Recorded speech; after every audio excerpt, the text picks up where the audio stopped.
작년에 이어서 올해도 이 동남아 지역 동향 설명회에 참여할 수 있게 되어서 또 감사하고 또 매우 기쁘게 생각합니다. 오늘 발표에서는 2021년 한 해 동안 태국의 정치와 경제 분야에서 어떤 일들이 벌어졌는지 또 그런 주요 이슈들을 정리해서 설명을 드리고자 합니다. 잘 부탁드립니다. 2021년 태국 국가 리뷰 제목은 이렇게 정했습니다. 태국 2021 출구 없는 정치 대립과 사회 구조적 난제. 발표 목차입니다. 이제 크게 네 파트로 나눠봤는데 태국 같은 경우에는 지난 2020년에는 코로나19를 아주 성공적으로 막아내면서 방역 모범국으로 사실 평가받았었는데 2021년 상황은 완전히 달랐습니다. 정말 최악의 상황을 맞이했다고 할 수 있는데 그것과 관련해서 첫째, 코로나19 3차 대유행, 그리고 백신 수급을 둘러싼 정치적 공방, 그리고 두 번째, 태국에서는 2006년 탁신 정권에 대한 쿠데타 발발 이후에 계속해서 정치적 대립이 지속되고 있는데 특히 2021년은 2006년 쿠데타 후에 딱 15년을 맞이하는 해입니다. 그러나 여전히 보이지 않는 출구가 보이지 않는 정치 대립, 그리고 정부의 권위주의적 대응에 대해서 조금 체크를 해보도록 하겠습니다. 그리고 세 번째는 경제 파트로 코로나19 위협 속 태국 경제는 어떠했는지, 특히 2021년에 일반 외국인 관광객의 입국을 본격적으로 허용을 하게 되는데 그 부분에 대해서 조금 다루어 보도록 하겠습니다. 그리고 마지막 전망 부분에서 그 민주화를 요구하는 시민 그리고 현 정권이 정말 계속해서 반복적으로 부딪히는 상황에서 예상되는 시나리오는 무엇인지, 그리고 향후 헌법 개정 작업이 지금 진행 중인데 헌법 개정이 진전이 되고 또 코로나19로 위축됐던 경제가 조금 회복된다고 해도 그럼에도 불구하고 중장기적으로는 낙관적이지만은 않을 태국의 정치, 경제적 상황을 언급해 보도록 하겠습니다. 들어가기에 앞서 2021년 주요 키워드들을 뽑아봤는데 코로나19 제3차 대유행, 그리고 초기 백신 수급의 차질, 반정부 집회, 불신임 결의안, 그리고 국가 개방, BCG 경제, 그리고 홍수, 이제 태국에서도 홍수가 많이 일어나서, 그리고 대마의 상업화 등이 2021년 주요 이슈라고 생각할 수 있겠습니다. 오늘 발표에서는 이제 시간 관계상 마지막 홍수 그리고 대마의 상업화, 그러니까 사실 2021년 말에 대마를 이제 음식 그리고 화장품 성분으로 하도록 이제 합법화했는데 그 부분은 따로 언급을 하지 않도록 하겠습니다. 그럼 본론으로 들어가서 2022년 태국은 정부의 코로나19 대응 및 백신 수급 문제를 둘러싸고 굉장히 정치적 대립이 가열된 한 해였다라고 볼 수 있습니다. 태국에서는 2021년에 이제 4월부터 델타 변이가 본격적으로 확산되면서 3차 대유행으로 이어졌습니다. 우리 태국에서 2020년 1월에 코로나19 최초 감염자가 보고되었는데 여기 이 그래프를 보시면은 여기 이 부분이 1차 유행 시기인데 이때는 신규 확진자 수가 한 자릿수를 유지를 했습니다. 그러다가 이제 2020년 12월 중순 이때죠. 이때부터 외국인 노동자를 중심으로 집단 감염이 시작되면서 2차 확산이 발생했습니다. 그리고 여기 이제 급속도로 늘어나는 이 부분. 그래서 확진자 수가 급속도로 늘어난 것을 알 수 있는데 이 1차와 2차 유행에 비해서 4월부터 시작된 이 3차 유행은 신규 확진자가 하루 최고 2만 3,400명에 육박하는 등 아주 상황이 심각했다라고 볼 수 있습니다. 그리고 올해 여기 이제 1월부터 오미크론 변이에 의한 4차 유행도 나타나고 있습니다. 우리 태국 같은 경우에도 2월 28일부터 백신 접종을 시작했지만 초기 백신 수급이 사실은 그렇게 순조롭지 못했습니다. 아까 캄보디아 상황이랑 굉장히 다른데요. 정부 자체가 이제 코백스 퍼실리티에 불참하는 방침을 내세우는 등 백신 접종에 그리 적극적이지 않았다라고 볼 수 있습니다. 태국의 백신 접종률을 보면 아까 캄보디아는 굉장히 높은 백신 접종률을 보였는데 캄보디아뿐 아니라 다른 아세안 국가와 비교해서도 태국의 백신 접종률은 굉장히 저조한 수준이다. 라고 할 수 있습니다. 아마 베트남 다음으로 베트남에 이어서 저 수준이다 라는 걸 알 수 있습니다. 근데 이제 해외 다른 국가들이 백신 접종을 하면서 경제 활동을 재개하는 움직임을 보이자 태국에서도 접종률을 높이기 위해 현재 속도를 내고 있는 상황입니다. 6월에는 태국 국내에서 아스트라제네카의 라이선스 생산도 개시가 되었는데, 근데 이제 초기에는 생각보다 공급량이 부족해서 중국의 시노백 백신을 대량 수입해서 조달했습니다.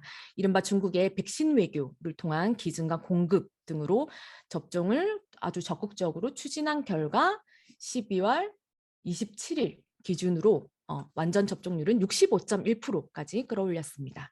그리고 방금 말씀드린 아스트라제네카를 국내 생산하고 있는 회사가 바로 이 왕실사나 사이언바이오 사이언스인데, 이제 또 이것을 두고 이제 야당의 정치가죠, 타나턴 전 아나콘마의당 당 대표가 이제 계약 경위가 이상하다, 이제 불투명하다에 대해라고 얘기를 하며 이제 비난하기도 했는데, 또 이 발언을 또 태국의 디지털 경제사회부가 왕실 모독죄에 해당한다라고 해서 형사 고발하기도 했습니다.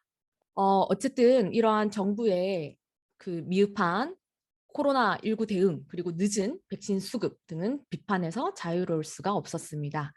방역 실패 그리고 백신 수급 지연 문제, 부정부패 등을 이유로 2021년에 야당은 총 2번의 불신임 결의안을 국회에 제출했습니다.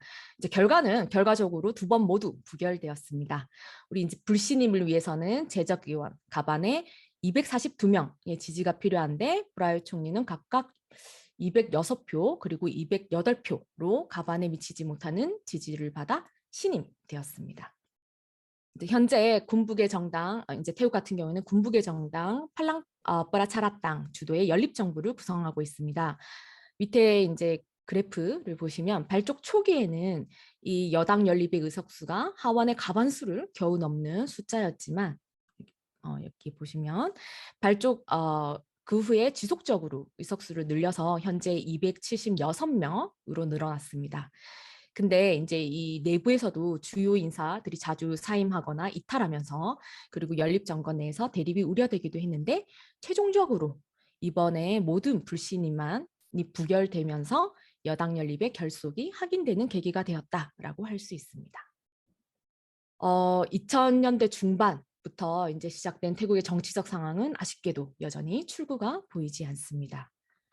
프라유 총리 같은 경우에는 이제 여러분들도 잘 아시다시피 2014년 잉락 정권에 대한 쿠데타를 주도해서 이제 5년간의 잠정 군사 정권을 이끈 후, 그리고 2019년 총선을 통해서 같은 해 7월 16일 정식으로 총리에 취임했습니다. 이제 당연히 군부가 작성한 2017년 헌법에 의한 총리 선출이었기 때문에 예상된 결과였다라고 할 수 있습니다. 민간 정부 어쨌든 복귀를 했는데 표면적으로는, 그런데도 불구하고 계속되는 프라요 정부의 집권을 두고 사실상 군사 정권의 연장이 아니냐라는 비판을 국내에서 받고 있기도 합니다. 그리고 지난해 2020년이죠. 이제 연초부터 태국에서는 학생 그리고 청년층이 이제 주도를 해서 프라유 정권의 퇴진을 요구하는 반정부 집회가 전개가 되었는데, 이게 아마 한국 언론에도 그렇고 국내외 언론에도 굉장히 많이 소개가 되었습니다. 이제 올해 상황을 2021년 상황을 보면 2021년 연초에는 이제 코로나19가 2차 확산이 이제 일어나게 되는데, 이제 집회도 일시적으로 주춤했습니다. 그러나 이제 그 후에 정부가 이제 헌법 개정을 약속을 했었는데, 약속했던 헌법 개정에 대해 굉장히 소극적인 자세를 취하면서 집회도 재개되었다라고 할 수 있습니다. 조금 다른 점은 우리 2021년 집회 같은 경우에는 원래 이제 2020년에 기존의 왕실 개혁, 이제 선거제도 개혁을 위한 이제 개헌 요구에 더해서 이제 코로나19 대응 실패에 대한 정부의 책임을 묻는 움직임으로 확대되었다라고 할 수 있습니다. 2020년에 촉발된 이 반정부 집회는 사실 지금까지 상대적으로 정치에 굉장히 관심이 없었던 학생들이, 뭐 대학생 그리고 중고등학생 학생들이 집회 활동에 참여를 하고 있는데, 아마 이거는 1973년 학생운동 이후에 최대 규모에 해당한다. 그들이 요구하는 왕실 개혁 같은 경우에는 굉장히 구체적입니다. 헌법 6조의 폐지, 그리고 형법 112조, 이제 왕실 모독죄에 해당하죠. 왕실 모독죄 폐지, 그리고 2018년 왕실 재산법의 폐지, 그리고 국왕 직속 부대 및 추밀원 등 폐지. 그리고 국왕의 쿠데타 승인 금지 이런 식으로 매우 구체적이다라고 할 수 있습니다. 이제 군주제 자체를 부정을 하는 것은 아니고 이제 군주제 개혁을 주장을 하고 있다라고 할 수 있습니다.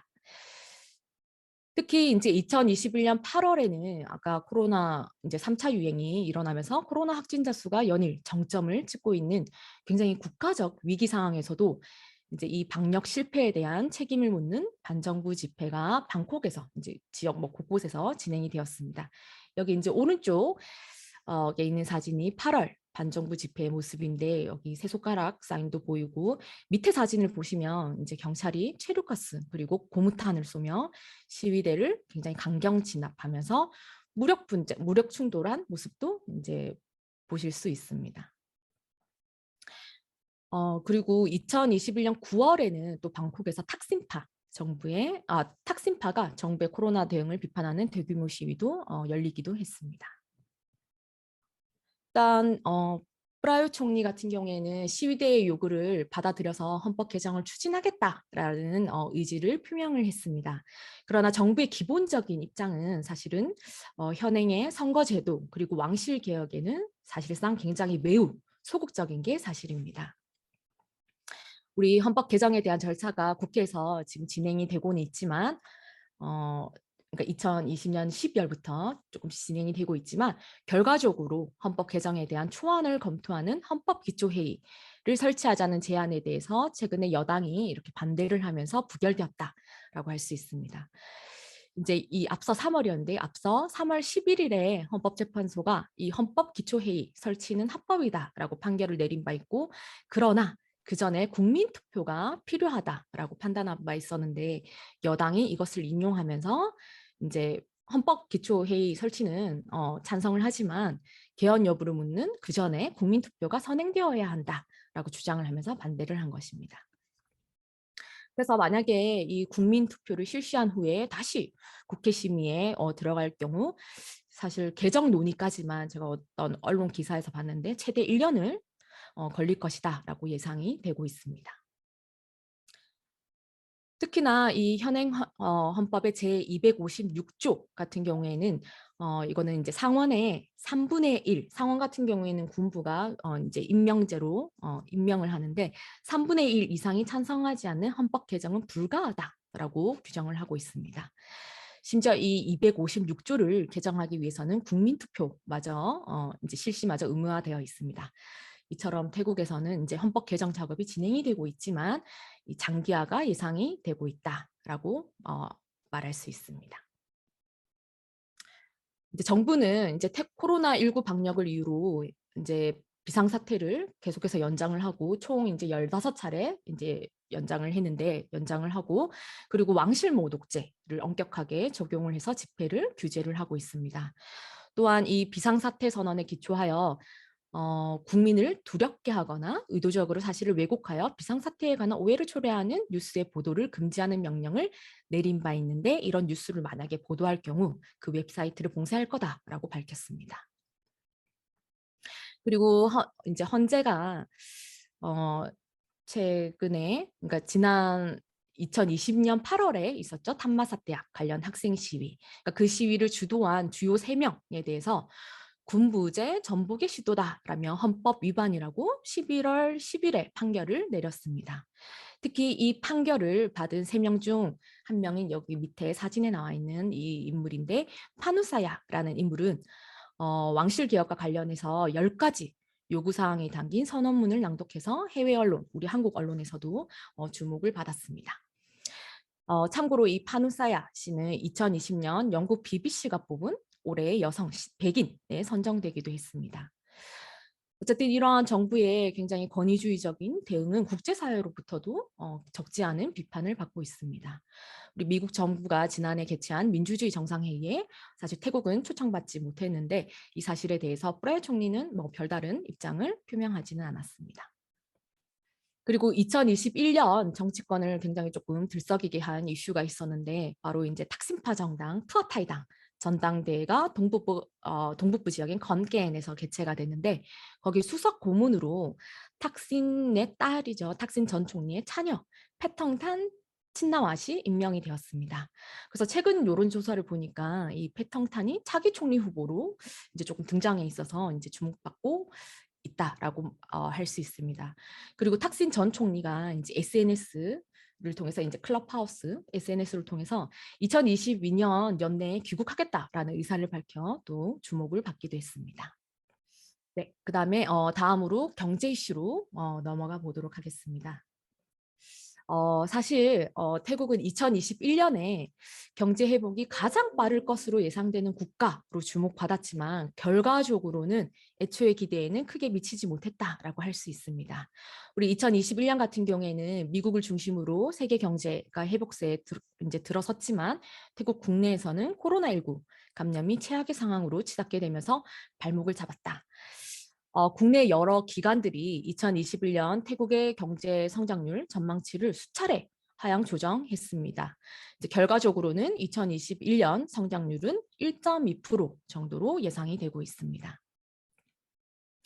이제 2021년 실질 GDP 성장률을 분기별로 좀 살펴보면은 1분기는 전년 동기 대비 마이너스 2.6%, 그리고 2분기는 이제 좀 마이너스 성장에서 벗어나서 7.6%를 기록을 했는데, 이제 3분기 다시 이제 코로나 3차 확산의 영향으로 개인 소비 그리고 수출이 감소하면서 마이너스 0.3%로 다시 마이너스 전환했다라고 할 수 있습니다.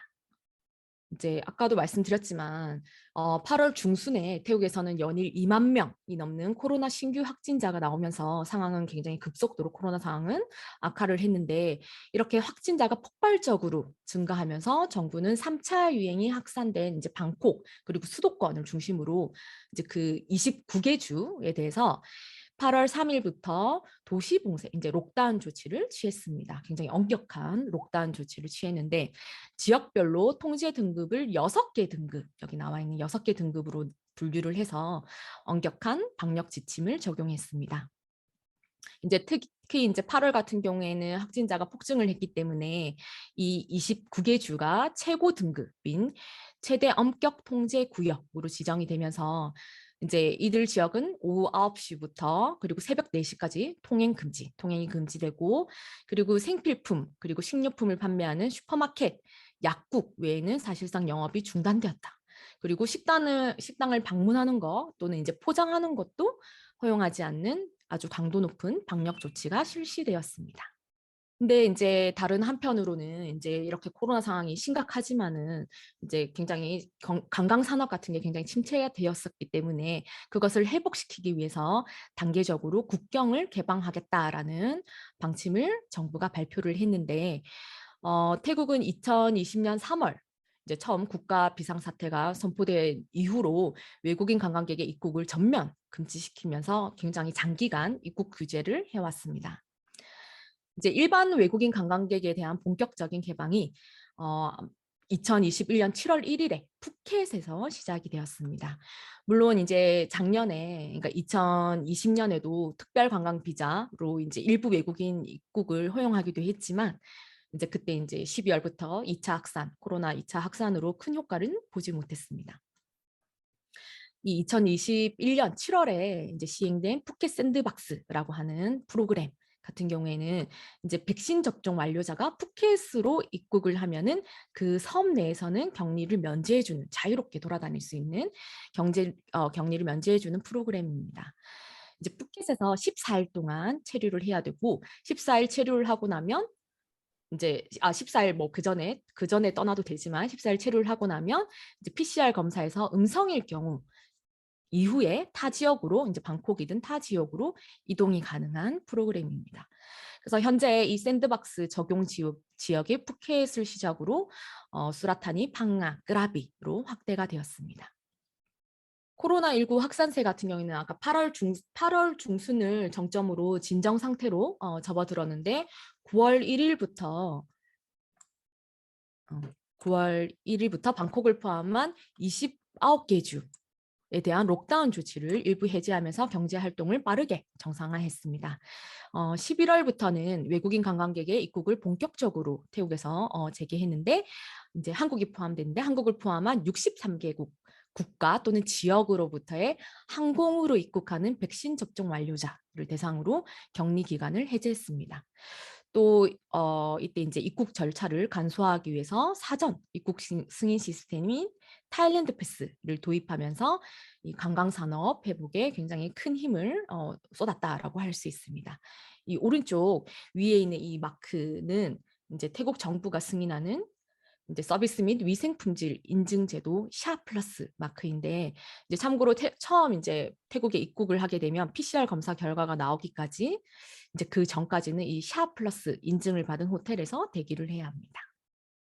그래서 이렇게 이제 무격리 프로그램을 통해서 태국을 방문한 외국인 관광객 수 이제 숫자를 보면은 11월 1일부터 20일간 약 8만 명 정도 가 이제 방문을 한 것으로 나타났는데, 이제 한국에서도 한 3천 명 정도가 입국을 했습니다.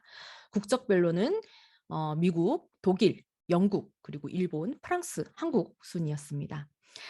사실 이제 이게 기대만큼 크게 성과가 없었다라고 크게 기대에는 미치지 못한 수치라고 또 이렇게 볼 수 있습니다. 밑에 그 이제 그래프를 보시면 2021년 태국을 방문한 외국인 관광객 수는 35만 명. 35만 명. 우리 2019년에 이렇게 약 4천만 명 정도였는데, 작년에는 670만 명, 그리고 이제 2021년에는 35만 명 정도를 예상하고 있습니다.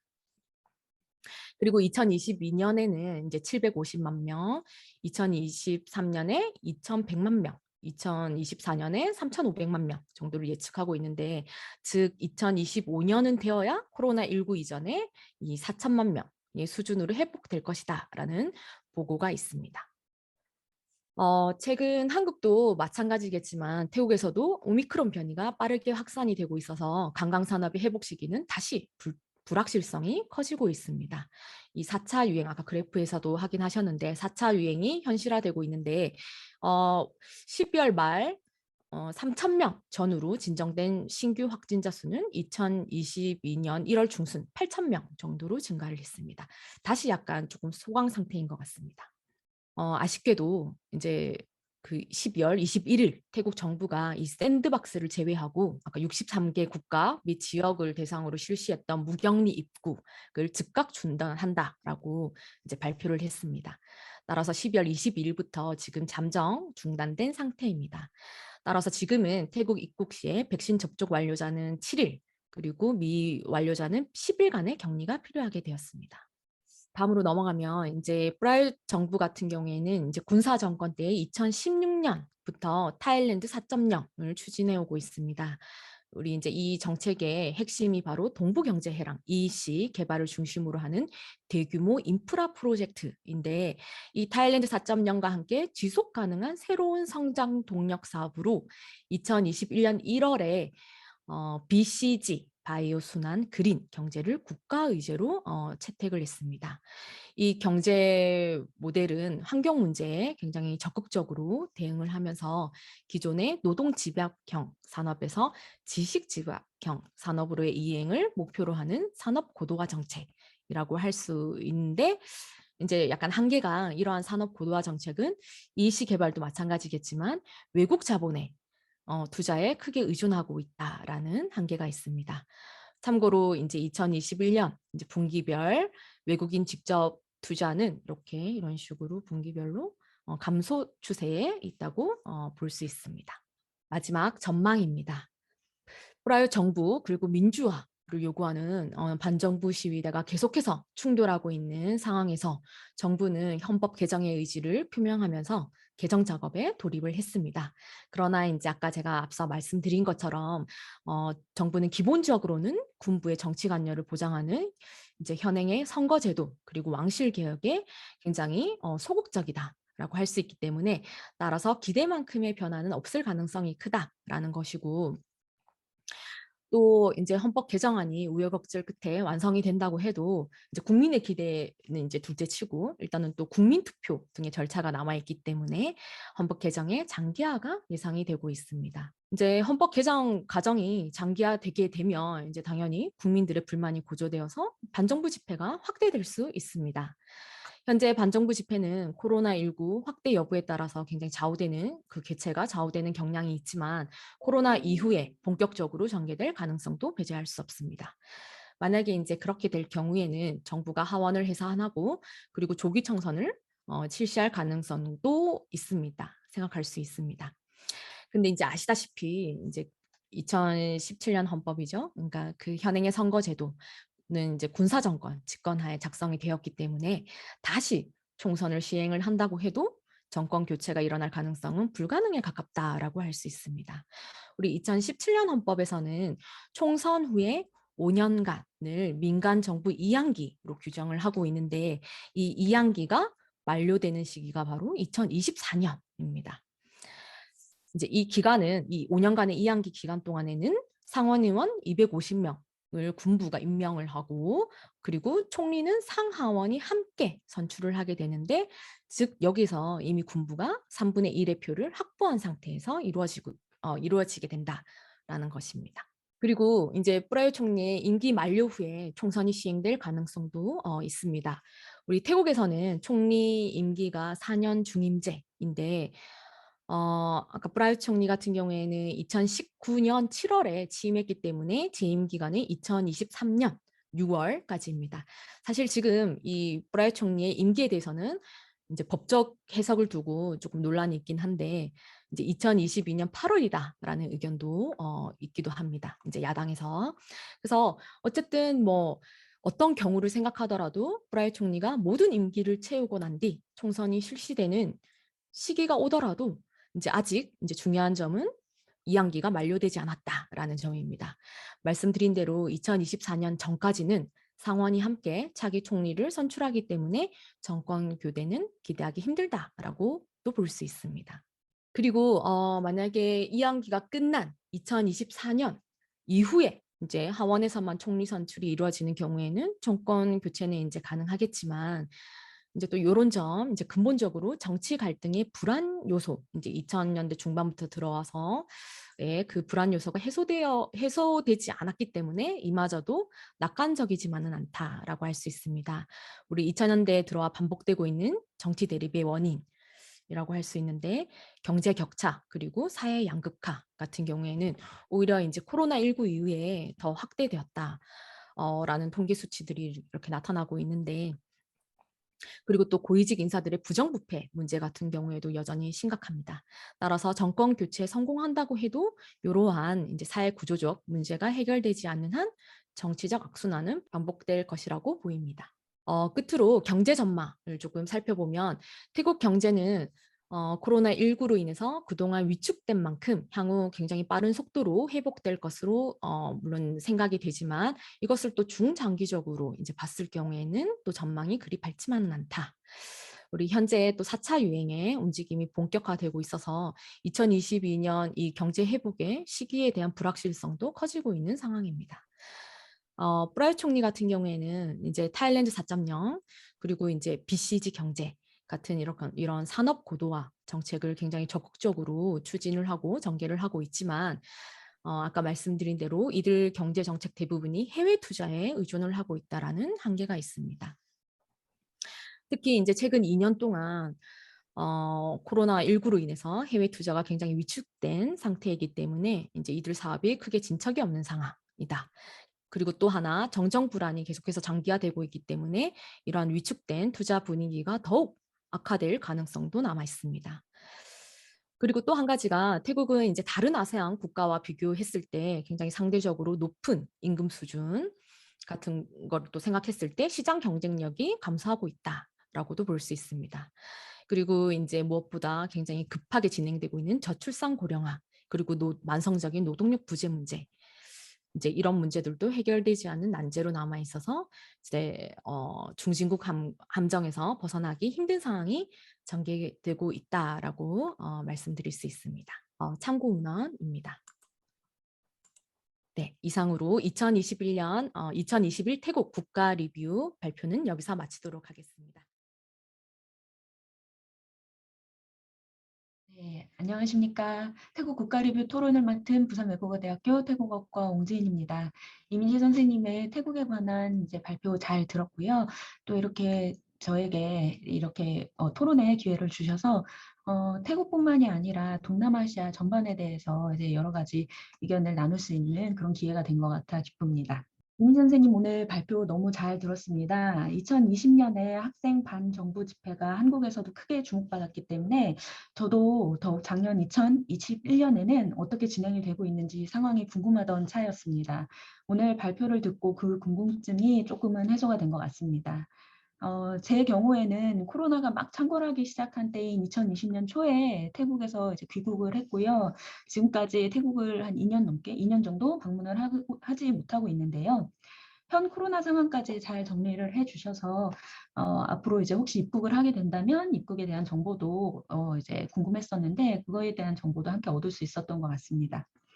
그리고 전망 부분이 이제 좀 흥미로운 부분이었는데요. 정치, 경제 상황이 그리 밝지는 못하다는 점에 있어서 저도 굉장히 공감을 표합니다.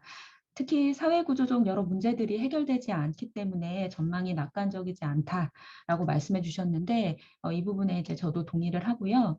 또 코로나19 이후 경제 격차가 더욱 벌어졌다고 하셨는데 혹시 이 부분에 대해서는 앞으로 내용을 보완하실 기회가 있으시다면 이런 주장을 뒷받침할 수 있는 구체적인 뭐 이제 자료, 통계라든지 이런 자료를 함께 제시해 주신다면 더 설득력이 있는 논문이 될 수 있겠다라는 생각이 들었습니다.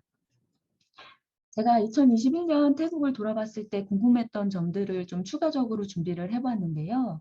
첫 번째는 먼저 코로나와 이제 국가 개방에 관련된 내용입니다. 국가 개방과 관련해서 태국이 이제 세계적인 관광 대국으로 국제 관광 수입이 이제 GDP에서 차지하는 비율이 11%가 좀 넘는데요. 11.1%라고 나오는데 국내 관광까지 포함을 해서 생각을 한다라고 하면 관광 산업이 GDP 전체에서 차지하는 비율이 약 20% 정도에 달한다고 볼 수가 있습니다. 이런 관광업종의 종사자는 전체 고용의 약 21%를 차지하는 것으로 알려져 있는데요. 이런 수치를 단순히 보기만 하더라도 관광산업이 얼마나 지금 태국에서 중요한 산업인지를 알 수 있습니다.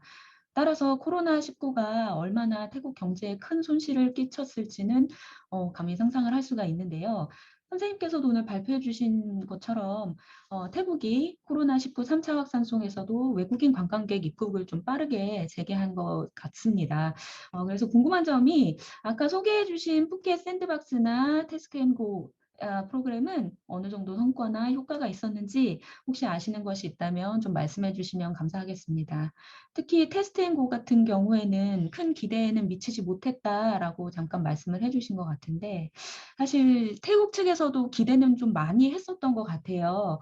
이제 관광을 좀 재개를 하면서 경제도 같이 한번 되살려 보고자 했던 건데 그렇게 생각보다 기대에 미치지 못했다면 그 요인은 무엇이라고 생각을 하는지 좀 질문을 드리고 싶고요. 그리고 참고로 한 언제쯤 돼야 이제 아까 저도 못 간 지가 한 2년이 넘었다 말씀드렸는데 태국에 자유롭게 연구를 하러 갈 수 있을지 이런 것들을 좀 문의를 드리고 싶고요. 중국 관련된 문제입니다. 중국과 관계에 대해서 좀 여쭙고 싶은데요. 미중 갈등이 격화하는 속에서 태국과의 우호 관계를 지금 유지를 하고 있습니다. 정치적 관계뿐만이 아니라 1대1로 그리고 EC, 아까도 잠깐 말씀을 해주셨는데요. 이어진 경제적 관계 그리고 거기에 더해서 2017년부터는 태국 해군이 중국산 잠수함을 구입할 것이라고 정하면서 군사 안보 면에서도 양국이 밀접하게 협력하고 있는 듯합니다. 라오스와 중국의 1대1로 개발에 태국이 더욱 힘을 보태기로 했다라는 기사도 최근 한국에 소개되기도 했었는데요. 특히 2021년은 중국이 태국에 시노백 백신을 공급하면서 그 우호적인 관계를 더욱더 분명하게 드러냈던 것 같습니다. 사실 최근에 해외에서는 중국 백신이 예방 효과가 낮다는 등 좀 신뢰성의 문제가 있었는데요. 중국 백신에 대한 태국 국민들의 전반적인 생각이 좀 어떤지 궁금합니다. 제가 좀 일부 제가 알고 있는 이제 개인적인 분들을 좀 연락을 해보니까 그분들께서는 중국 시노백 백신을 좀 맞기 싫어서 백신 접종을 미루고 있다. 이런 부분이 아까 이제 통계치에서 보여주셨던 태국이 백신 접종이 좀 늦은 다른 이제 아세안 국가에 비교해서도 늦은 그런 이유가 되지 않을까 싶기도 하고요. 또 시노백 혹은 아스트라제네카로 혼합해서 이제 백신을 맞아라라고 이렇게 정부가 하는 거에 대해서 거부감도 있는 것 같더라고요. 이런 부분이 어떤 좀 영향을 미치지는 않는지 그런 것도 좀 말씀을 해주시면 좋겠고요.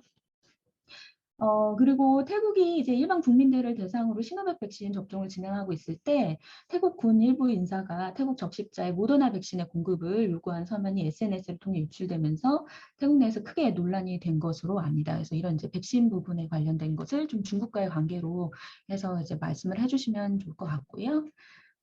다음은 세 번째, 군부와 왕실 관계 한번 얘기를 해보도록 하겠습니다. 군사 정권이 2017년 현행헌법에서 국왕이 섭정을 두지 않고 해외에 머물 수 있게 하는 등 국왕 개인의 권한을 참 확대를 시켰습니다. 제가 이제 또 헌법에서 보는 부분은 이제 종교 관련된 부분이었는데요. 헌법뿐만이 아니라 이제 종교법 같은 경우에서도 이제 승가법이나 이런 데서도 국왕에 대한 그 권한을 너무 확대를 시키는 이제 아무도 그에 대해서 이제 제재를 할 수 없는 그런 이제 법조항들을 많이 만들고 있더라고요. 그래서 현 정권은 이제 왕실 재산의 관리도에서도 마찬가지고 이 관리 권한을 국왕에게 부여하고 국군 부대의 일부를 국왕으로 직속 이동시키는 등 이제 와치라롱권 이제 라마 10세의 그 역할을 크게 확대를 시키고 또 긴밀한 우호 관계를 구축을 하려고 하고 있는데요. 물론 군부가 정치적 정당성을 획득하기 위해서 이런 작업을 좀 해야 될 필요가 있다라고 느꼈을 수는 있지만 국민들의 민주화 요구가 거세지고 있는 점 등을 생각을 하면 이게 과연 언제까지 지속이 될 수 있을까? 특히 라마 10세 같은 경우에는 국민들의 그 큰 신임을 라마 9세에 비해서는 받고 있지 못하기 때문에 이런 점을 포함을 했을 때 왕실 개혁을 포함해서 헌법 개정의 가능성이 어느 정도 진행될 수 있을지 조금 말씀을 해주시면 감사하겠고요. 다음은 제가 이제 발표회는 포함이 되지 않았던 부분인데 조금 이제 분위기를 환기시키고자 한번 준비를 해봤습니다. 리사와 시탈라에 대한 이야기인데요. 한국에서 지난 2021년 방총 감독의 영화 랑종이 이제 개봉을 했었죠. 그래서 이제 저희 학교에도 모셔서 이제 이야기를 나누기도 하고 했었는데요. 태국에서 블랙핑크 리사가 굉장히 큰 인기를 얻고 있습니다. 이제 태국의 방콕 포스트뿐만이 아니라 이제 여러 이제 언론에서 태국에서 이제 리사 관련 기사가 여러 차례 실리기도 했고요. 특히 리사 뮤직비디오에 총리가 직접 이제 등장을 하는 등 엄청 이제 밀어주기를 하는 것 같더라고요. 그래서 특히 왜 이렇게 밀어주기를 하는가, 아까 이제 BCG 이런 얘기도 해주셨는데, 계속 지속 가능한 것이 이제 문화산업도 그 중에 하나라고 보신 것 같더라고요. 그래서 이제 대중문화를 통해서 태국을 알리는 소프트 파워의 중요성을 이제 총리가 좀 강조를 하고 있는 것 같습니다. 그런데 그렇다 보니까 이제 리사가 뮤직비디오에서 쓰고 나온 이런 이제 무용관, 이제 랏글라우라든지 이런 것들도 굉장히 인기를 얻었고, 부리람주 이제 리사의 출신지죠. 부리람주 같은 경우에도 관광 효과를 톡톡히 봤다. 뭐 이렇게 소개를 하기도 했는데 또 반면으로는 굉장히 또 논란이 되는 경우도 있더라고요. 한국에서도 이제 똑같은 논란이 됐는데 같은 태국 출신인 시탈라가 하이키라는 한국 걸그룹의 데뷔를 앞두고 있다라는 게 이제 태국에서 알려지면서 태국의 비난 목소리가 컸다라는 기사를 본 적이 있습니다. 왜 이렇게 상반된 반응이 나타나는 것인지에 대해서도 좀 대중문화적인 부분에 대해서 잘 아시니까 같이 얘기를 해주시면 감사하겠습니다. 지금까지 제가 한 세 가지, 네 가지 정도 질문을 드렸는데요. 토론을 좀 준비를 하다 보니까 질문이 많아졌는데, 이제 한 네 가지 정도로 압축해서 지금 답변 가능하신 질문에 대한 정도 짧게 답변해 주시면 감사드리겠습니다. 감사합니다. 옹진 선생님 토론 오늘 너무 감사드립니다. 이제 여러 가지 질문 그리고 조언 주셨는데 말씀해 주신 거 특히 조언 주신 거 논문에 잘 이제 보완을 해서 반영을 할 수 있도록 하겠습니다. 이제 첫 번째 질문 아까 이제 푸켓 샌드박스 그리고 무격리 입국 프로그램의 성과와 관련된 질문이었는데 사실 제가 지금 정확하게 수치로는 기억이 안 나는데 푸켓 샌드박스 같은 경우에도 태국 정부가 애초에 예상했던 기대치에는 훨씬 미치지 못한 것으로 압니다. 아마 이런 무격리 프로그램이 굉장히 야심차게 준비를 했지만 이제 성과가 저조한 이유 아마 여러 가지 생각을 할 수 있을 것 같습니다. 먼저 태국 내에서는 이제 입국 규제가 완화가 되었지만 사실 이제 한국도 그렇고 해외 여러 국가에서 여전히 이제 해외 여행을 가기 위해서는 조금 힘든 상황이 계속해서 지속되고 있는 거, 해외 여행 규제를 하고 있다는 점. 우리 이제 한국만 해도 지금 해외에서 귀국한 후에 10일간 네, 격리를 의무화하고 있는데 우리 또 부산에서 태국으로 이제 출발하는 직항 노선이 아직 아마 재개가 되어 있지 못한 것으로 저도 압니다. 이렇게 귀국 후에 격리 또는 이제 직항 노선 그리고 항공 편수 이런 것도 굉장히 많이 줄었기 때문에 이런 축소 등도 이제 저의 요인으로 작용을 한 것 같고 그리고 또 이제 태국을 이제 막상 입국을 해서도 이제 뭔가 굉장히 많은 서류들이 필요한데 백신 접종 완료증 이제 입국하기 전에 필요하죠. 그리고 출발 이제 72시간 전에 이제 코로나 음성 영문 증명서 그리고 이제 또 하나 이제 보험에 가입을 해야 되는데 이게 이제 5만 달러 이상 보험이 보장되는 원래는 10만 달러였는데 5만 달러 이상 보장이 되는 보험에 가입이 또 필요합니다. 그리고 아까 말씀드린 대로 이제 도착해서도 결과를 기다리기까지 아까 샤 플러스 승인을 받은 호텔만 허용을 하고 있기 때문에 이제 그런 부분이랑 그다음에 또 태국에 체류하는 동안 이제 PCR 검사 같은 경우에도 아마 수차례 아마 이제 푸켓 샌드박스 같은 경우에는 3-4차례 정도 필요가 합니다. 또 한국에 와서도 또 검사를 받아야 되기 때문에 그래서 이러한 부담 그러니까 입국 규제가 완화되기는 했지만 여전히 코로나19 이전의 상황과 비교하면 이제 경비적인 측면 포함해서 자유롭지 못한 것이 현실이기 때문에 조금 예상만큼의 성과를 거두지 못한 것 같습니다. 그리고 이제 언제쯤 입국이 가능한가? 원래 사실 제가 이제 작년 11월에 방콕 무격리 입국 발표를 듣고 방학 때 현지 조사를 가야 되겠다라는 마음을 먹고 원래라면 이제 계획대로라면은 오늘의 이 발표를 이제 태국 현지 이제 방콕에서 이제 할 수 있을 거라고 생각을 했는데 아쉽게도 연구실입니다. 아마 이제 태국에서 국가 리뷰 발표를 준비를 했다면 조금 더 생생하게 이제 전달이 되었을 텐데 많이 조금 아쉽기도 합니다. 지금 아마 태국에 들어가시면 원래 이제 3개월 무비자 입국이었는데 이제 그건 이제 취소되고 45일 무비자 입국이 이제 한국인은 가능한데 사실은 이제 시간적 여유 또는 이제 경제적 여유가 되시면은 이제 언제든지 사실은 입국이 가능합니다. 이제 무엇보다 이제 아까 태국에 입국하면 7일에서 10일간의 이제 격리 그리고 한국에 들어와서 10일의 격리가 필요하니까 총 이제 20일간의 격리를 이제 감수할 수 있으면은 입국할 수 있습니다. 저는 이제 아직 그런 용기가 없기 때문에 무격리 입국 이제 다시 재개하기를 기다리고 있습니다. 근데 사실 이제 작년에 저희 이제 태국어과 행사 때 이제 태국 관광청 관계자 분들이 오셔가지고 이제 11월이었죠. 11월이었는데 태국에 가려면 지금 가야 된다. 또 언제 방침이 바뀔지 모른다라고 하셨는데 제가 설마 이제 방학 때까지는 괜찮겠지라고 생각을 했는데 이제 또 오미크론 변이가 확산이 되면서 이제 조금 갈 수가 없게 되었는데 근데 최근에 아까 그래프에서도 제가 제시를 했지만 조금 이렇게 줄어들고 생각보다는 큰 확산이 일어나지 않는 것 같아서 이제 정부도 다시 무격리 입국을 검토를 하고 있다고 하니까 혹시나 이제 관련 발표가 나면 바로 이 타일랜드 패스부터 신청을 해야 되겠다라고 생각을 했습니다. 그리고 이제 두 번째 질문이 중국과의 관계. 네. 네. 중국 백신에 대한 반응 좀 네. 구체적으로. 네.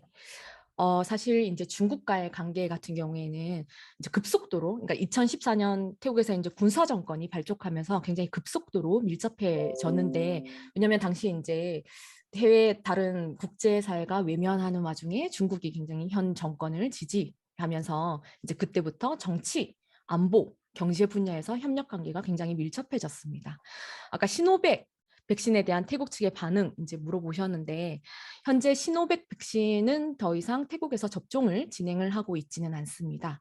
태국에서도 이제 3차 추가 접종이 시작이 되었는데 참고로 이제 추가 접종 기간은 원래 기존의 4개월에서 6개월에서 근데 지금은 한국이랑 똑같이 3개월로 단축을 시키고 내국인 그리고 외국인 대상으로 무료 접종이 현재 실시가 되고 있는데 이 추가 접종에 사용되는 백신을 화이자 또는 이제 모더나로 태국 정부가 전환을 했습니다. 그리고 이제 지금 교차 접종이라든지 또는 이제 추가 접종으로 아스트라제네카 이제 국내 생산하고 있는 아스트라제네카 그리고 화이자, 모더나 백신이 주력 백신이기 때문에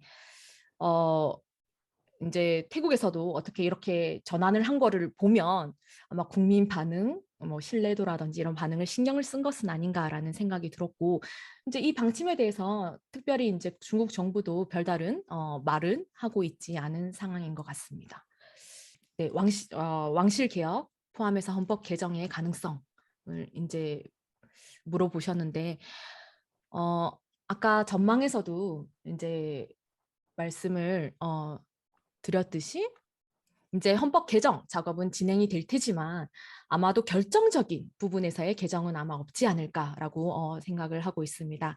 사실 항상 이제 선거만 하면 진다라는 게 이제 군부의 발목을 잡아왔었는데, 이제 조금 단적으로 얘기하면 지금 헌법을 통해서는 선거만 하면 패배하는 기존의 체제에서 이제 선거를 해도 군부가 승리하는 체제가 구축이 되었다라고 할 수 있기 때문에 이것을 군부로서는 쉽게 포기할 리가 없다라고 생각이 되고, 특히 왕실 개혁 같은 경우에는 이제 모든 국민이 사실은 동의를 하는 것이 아니기 때문에 조금 더 시간이 필요한 것 같습니다. 또한 국왕과의 관계, 또 물론 이제 말씀하신 것처럼 최근에 이제 민주화 요구가 굉장히 거세지고는 있지만, 이제 군부가 정치적 영향력을 행사할 수 있는 이제 원천이 바로 이제 국왕과의 관계이기 때문에 물론 이제 현 국왕의 힘이 예전 풍이펑 국왕보다 이제 작기 때문에 오히려 그런 점에서 더욱더 강화해 나가지 않을까라고 생각을 합니다. 그래서 이제 조금 태국 정치가 좀처럼 출구가 보이지 않는 상황이다라고 정리를 할 수 있을 것 같고, 그리고 아까 그 리사 시탈라 이것도 물어보셨었는데, 근데 사실은 제가 이거 한태관계 부분에서 조금 논문에서는 조금 언급을 했었는데 오늘 이제 시간 관계상 다루지는 못했습니다. 사실 지난주, 2주 전에 관련 발표가 있어서 제가 이제 유튜브에서 그 라리사였죠. 라리사 조회수를 확인을 했는데 지금 아마 4억 뷰 정도 돌파를 한 것으로 합니다. 특히 이제 이 뮤직비디오가 태국에서 인기 있는 이유는 아마 리사가 태어난 고향이 아까 부리람 지역이라는 곳인데, 이제 그곳이 뮤직비디오 속에서 나오고, 그리고 전통 의상 이런 것들이 이제 뮤직비디오에 나오기 때문에 태국인들이 더 큰 관심을 가진 것 같습니다. 이제 반면에 이제 시탈라 같은 경우에는 우리 같은 태국 출신이지만 이제 굉장히 비난받는 이유는 아마 한국 언론에도 많이 소개가 된 것 같습니다. 그녀의 아버지, 이제 부친이 이제 지금은 고인이 되셨는데 2014년 이제 잉락 정권에 대한 군부 쿠데타를 지지했다라는 사실이 이제 인터넷을 통해서, SNS를 통해서 알려지면서 태국 내에서 그게 논란이 되었다라고 할 수 있습니다. 이제 이러한 논란들이 이제 리사 시탈라 논란이 이제 좀 일각에서는 동북부와 방콕 또는 뭐 로소, 하이소 또는 뭐 흑수저, 금수저 논란으로 조금 확대 해석되고 있는 것도 같습니다. 어쨌든 이러한 두 아이돌에 대한 엇갈린 반응은 슬프게도 지금 태국이 직면한 정치적 대립, 이제 정치적 상황이 그대로 표출된 것이라고 할 수 있겠습니다. 질문들이 채팅창을 통해서 들어왔는데요. 우선 전재영 선생님께서 온라인으로 접근 가능한 대안적 언론 매체가 있느냐, 이게 현지조사에 굉장히 현지조사를 못하는 상황에서 중요한데 그런 걸 좀 소개해 주셨으면 좋겠다라는 질문이 들어왔습니다. 그러니까 대안적 언론, 그러니까 정부의 의견만 대변하지 않는 그런 대안적 언론, 특히 온라인으로 접근 가능한 것들이 무엇이 있느냐, 이런 질문입니다. 네, 사실은 저는 이제 국가 리뷰 항상 준비를 하면서 태국 현지 언론뿐만 아니라 이제 현지 언론을만 이렇게 보게 되면은 약간 편향된 시각을 이제 가질 수 있기 때문에, 사실 제가 또 일본에서 공부를 했기 때문에 일본 언론을 사실은 자주 참고를 합니다. 아무래도 일본에서는 조금 더 객관적인 시각으로 또 조사를 굉장히 많이 하고 있기 때문에 그런 동향들을 참고를 해서 이제 이렇게 준비를 하고 있는데, 제가 전재성 교수님께 그 사이트들 주소를 조금 정리를 해서 보내드리겠습니다. 또 오늘 좋은 발표 해주셔서 고맙습니다. 또 옹진 교수님 토론도 잘 들었고, 뭐 간단히 하나 말씀드리자면은 뭐 아시겠지만은 그 미얀마에서 지난해 2월 1일 날 이제 쿠데타가 일어나고 하면서 이제 그 쿠데타 주역이 미나라잉 군 총사령관이 2014년 태국의 쿠데타 이후에 정치 일정이나 또는 쿠데타 군부에게 유리한 어떤 제도 구축, 뭐 거기에는 이제 헌법도 포함되겠죠. 그것을 모방하는 어떤 그런 모습을 보이고 있는 거 아닌가. 또 두 사람 간의 친분 문제, 그리고 또 하나는 지금 미얀마 군부의 이제 뭐 그 민간인들에 대한 공격, 특히 이제 뭐 그 까렌 지역이나 이쪽으로 굉장히 심해지면서 이 미얀마 난민들이 태국 국경을 넘어서 이쪽으로 태국으로 유입되는 그런 사태가 이제 벌어지고 있는 거죠. 그래서 그 부분에 대한 추가 언급이나 또는 페이퍼에 이렇게 좀 넣으신 게 있으면 얘기해 주셔도 되고, 아직 조금 그 부분이 들어가지 않았으면은 추가로 그 부분도 좀 언급해 주시면은 어떨까? 다시 말해서 태국과 미얀마, 그리고 이 미얀마 사태에 대한 태국의 대응, 양태, 이거에 대한 이제 좀 추가적인 말씀이나 이런 것을 좀 부탁드리겠습니다. 고맙습니다. 지금 해주신 조언 논문에 반영할 수 있도록 하겠습니다.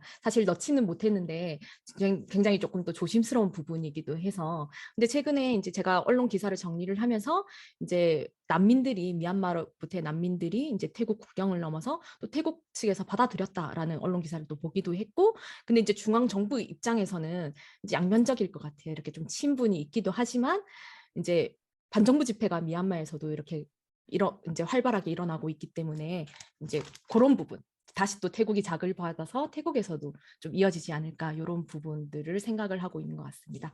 교수님 오늘 얘기해 주신 거 미얀마와 관련된 거 제가 조금 더 조사를 해서 정리를 해서 반영을 하도록 하겠습니다. 감사합니다. 추가적인 부분은 지금 이미지 교수님께서 잘 말씀을 해주신 것 같고요. 미얀마 마찬가지로 미얀마와 지금 태국이 서로 영향을 주고 받으면서 이렇게 민주화에 대한 열망이 좀 커졌던 것 같습니다. 특히 세 손가락 운동 같은 경우에는 사실은 태국이 그 시초를 먼저 만들었다라고도 볼 수 있을 것 같은데요. 그래서 이제 이미지 교수님께서 이 부분에 대한 내용은 조금 더 조사하셔서 이제 논문에 추가해 주시리라 생각합니다.